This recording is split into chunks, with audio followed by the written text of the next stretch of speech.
yokilola kala mokonzi osea motema mwanga ngai natali likolo natali na se namoni nzambe wanga ngai natali likolo natali na se namoni nzambe wanga.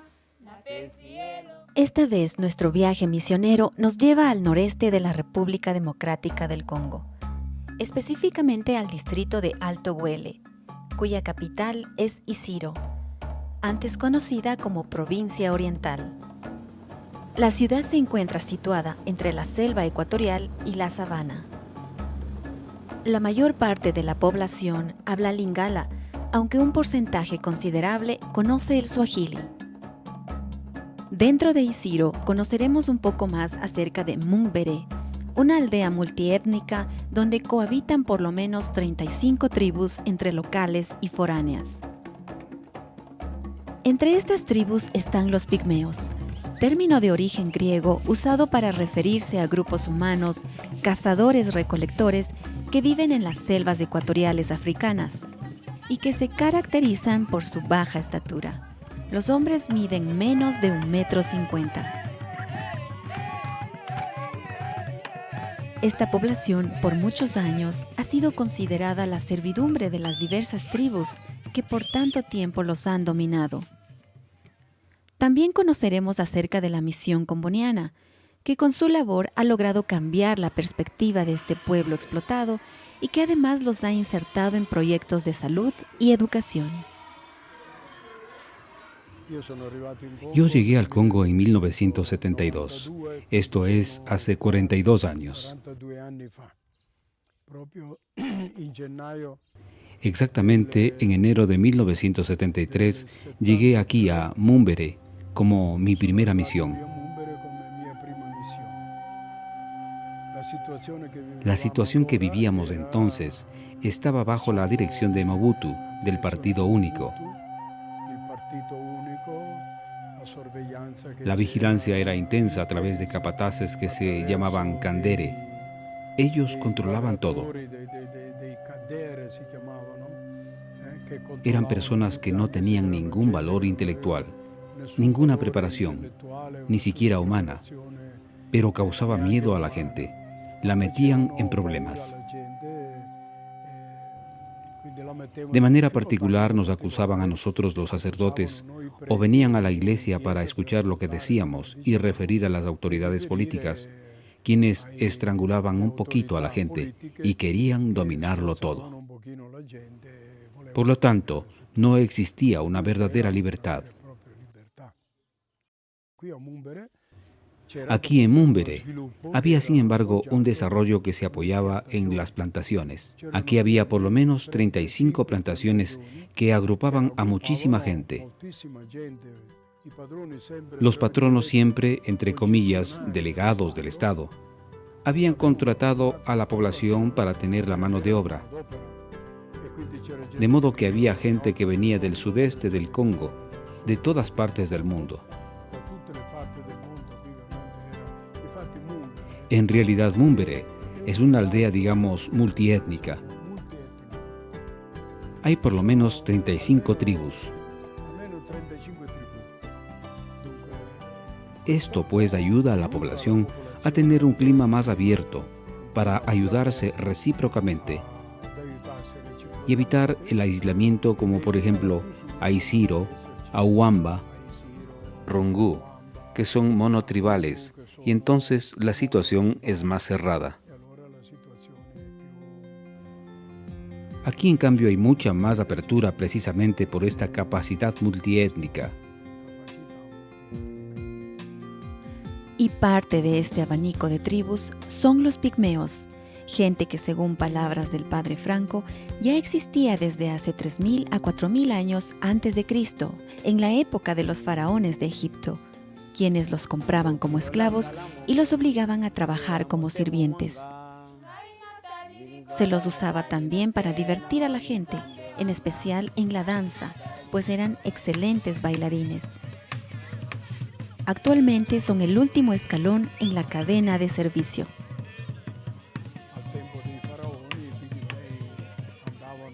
En la época de los faraones, Los pigmeos andaban por Egipto. Eran como los payasos de hoy, para divertir a la gente en el espectáculo. Y siguen hasta ahora siendo un poco gente que es observada y conservada para el uso de los demás. No es una población que se haga valer por lo que es. Es una población que es tomada en cuenta por el servicio que pueda ofrecer.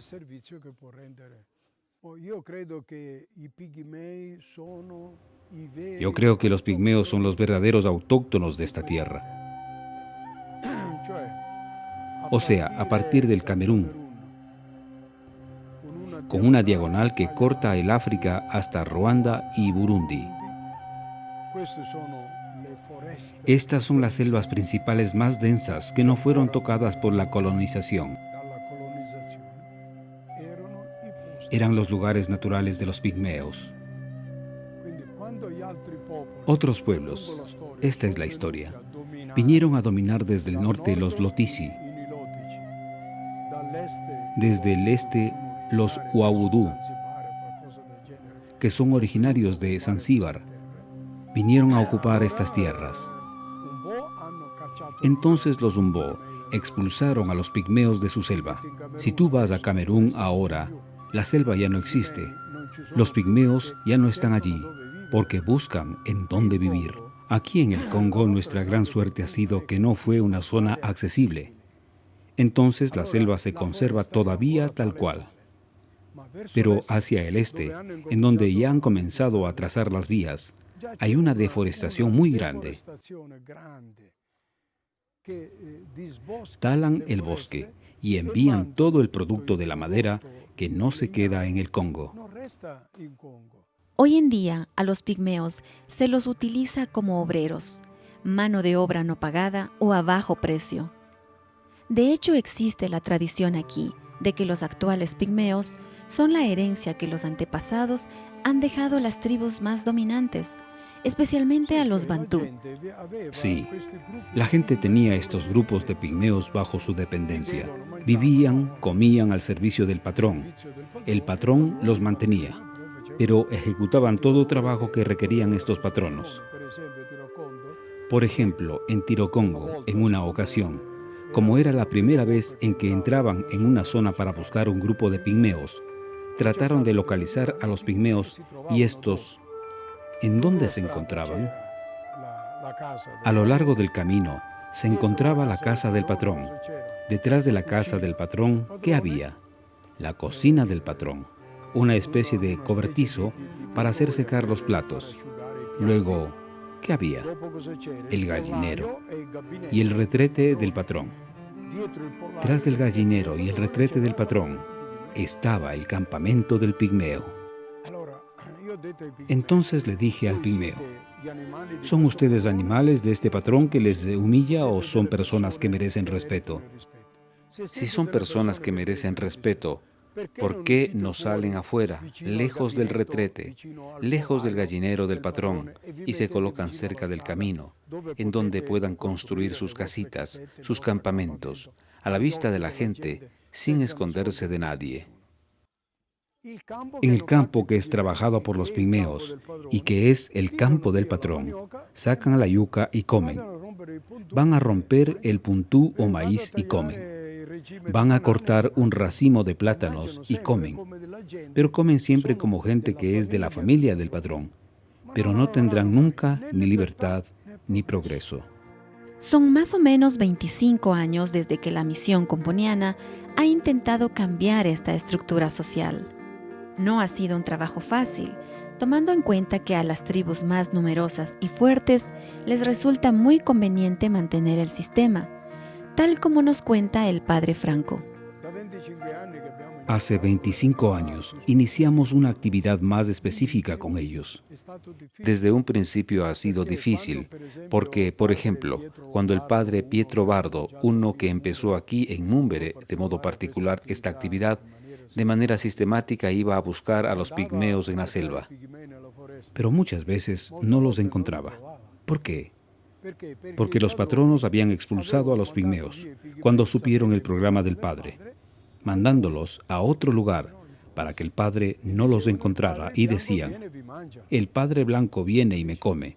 ¿Comprendes? Estas situaciones eran realmente discriminatorias. Eran verdaderos siervos en manos del patrón. Con el tiempo han perdido ese miedo al blanco. Han comprendido el objetivo que nosotros tenemos de buscar su autonomía, su independencia, su dignidad. Y les dejaron que se acerquen a nosotros, y poco a poco han empezado a actuar en actividades de desarrollo y al mismo tiempo de integración con la gente. Los pigmeos ven que los misioneros no los toman como sus sirvientes. No es que han cambiado de patrón. Ven a los religiosos como personas que los promueven y que los capacitan para integrarse a una sociedad. No se trata tampoco de retirarlos totalmente del servicio de sus patronos, porque perderían la posibilidad de alimentarse en sus campos. Se trata simplemente de ofrecerles oportunidades educativas y sanitarias. Y precisamente una de las estrategias para lograr esto fue la creación de una escuela-internado para los niños. El proyecto de los pigmeos ha seguido adelante con el fin de crear una comunidad cristiana responsable de este pueblo, porque aquí los pigmeos son postergados, son arrinconados, son marginados.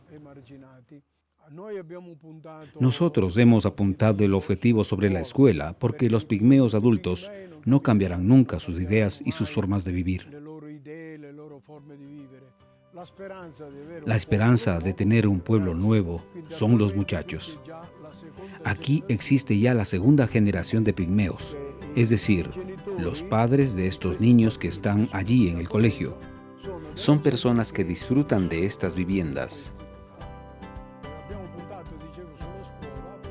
Hemos apostado en la escuela para ayudarlos, porque es la única esperanza de preparar a este pueblo para encontrarse con una nueva civilización que están haciendo en el mundo y para insertarlos en la sociedad con dignidad e igualdad con las demás tribus.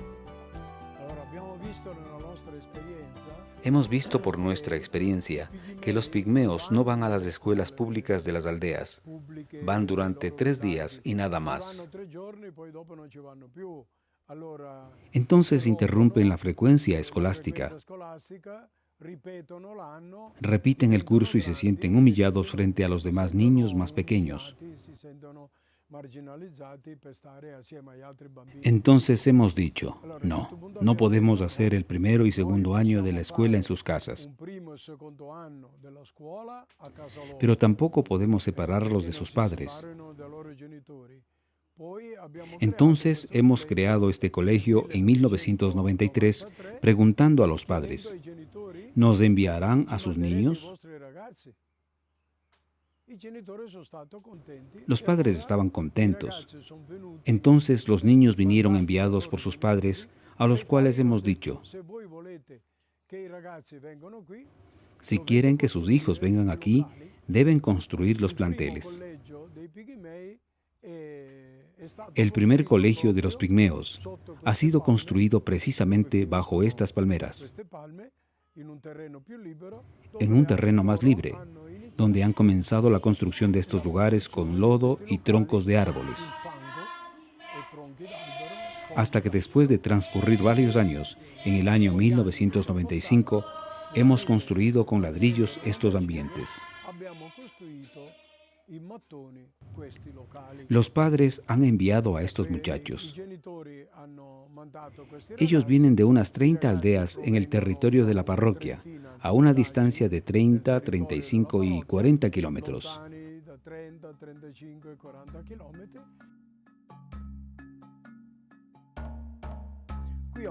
Aquí en Mumbere, tú has visto un pigmeo que es maestro, o un maestro pigmeo. Tenemos otros 2 maestros pigmeos que están en Uamba. Así la escuela ha dado frutos para poder lograr, digamos, que los pigmeos puedan comprender. Pero no puedo poner el evangelio en manos de los pigmeos, porque no hay quien sepa leer.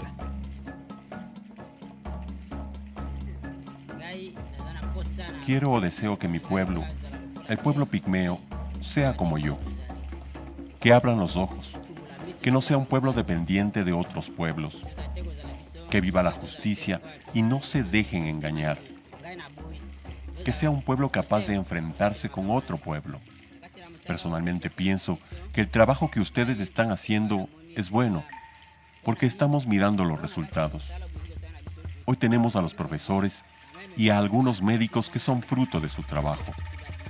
Dios es nuestro creador, por lo tanto, Él es como un padre para todos nosotros.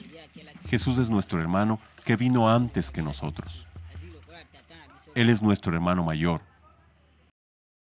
No se puede predecir el futuro de los pigmeos, más aún cuando las estadísticas nos dicen que el 50% de sus niños muere antes de llegar a los 5 años, o que de cada 10 niños que nacen, solamente 4 llegan a los 15 años. Luego que los chicos llegan a los 15, son un grupo ya seleccionado naturalmente y llegan hasta los 40. Después de los 40 años, comienzan a menguar. A veces, el que un día antes te parecía un joven fuerte que va de cacería, que se enfrenta a las fatigas de la floresta, le llega de repente una enfermedad y pronto se muere. Efectivamente, no existen pigmeos viejos. De hecho, entre 1.300 pigmeos podemos encontrar a unas 15 o 20 personas que tienen 60 años. No existen pigmeos viejos. Nosotros moriremos o nos iremos. Después habrá sacerdotes locales o las diócesis que se harán responsables. Si faltasen medios económicos para prestar atención sanitaria, estos pigmeos estarían en riesgo de desaparecer por motivo de esta mortandad, tanto de los niños antes de los 5 años, como también de los que tienen una edad de 35 años. Los pigmeos no resisten fácilmente a las enfermedades y entonces podrían desaparecer. Sin duda, la gestión de los misioneros ha sido determinante en el progreso de los pigmeos, pero es deber de los gobiernos locales y de la comunidad internacional velar por la protección de este pueblo y de la selva, que es su hogar.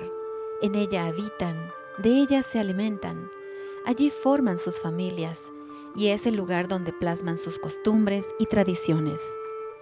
Es la selva en donde quieren vivir y donde es inminente que sus derechos como seres humanos sean respetados y promovidos. Porque el que fue llamado por Dios siendo esclavo, libre es para él.